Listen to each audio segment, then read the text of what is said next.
পৃথিবীতে নিঃস্বার্থ যদি কোনো ভালোবাসা হয়ে থাকে, সেটা হলো মায়ের ভালোবাসা। আপনার মা আপনাকে যেভাবে ভালোবাসবে, যতটা যত্ন করবে, পৃথিবীর কোনো মানুষ এভাবে আপনার যত্ন করবে না। একটা সময় প্রত্যেকটা মেয়ে বিয়ে হওয়ার পরে দূরে চলে যায়।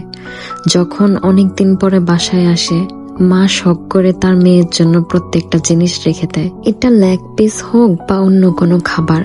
বাহিরে কোথাও গেলে মা পছন্দের খাবারটা আপনার জন্য নিয়ে আসতে ভুলবে না। মায়ের ভালোবাসার মতো নিঃস্বার্থ ভালোবাসা কখনো হয় না।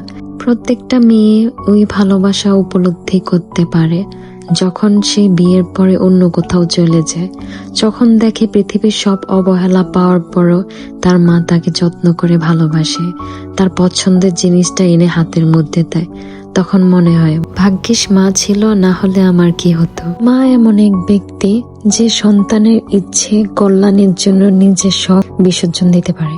নিজের অংশের খাবারও ছেলে মেয়েদের জন্য আলাদা করে সরিয়ে রাখতে পারে। নিজের স্বপ্নগুলো আড়াল করে ছেলে মেয়েদের জন্য স্বপ্ন বুনতে পারে। প্রতিদিন ব্যস্ত সময় থেকে নিজের মা বাবার জন্য একটু সময় বের করবেন, তাদের মাথায় হাত বোলাবেন, তাকে আদর করে দিবেন।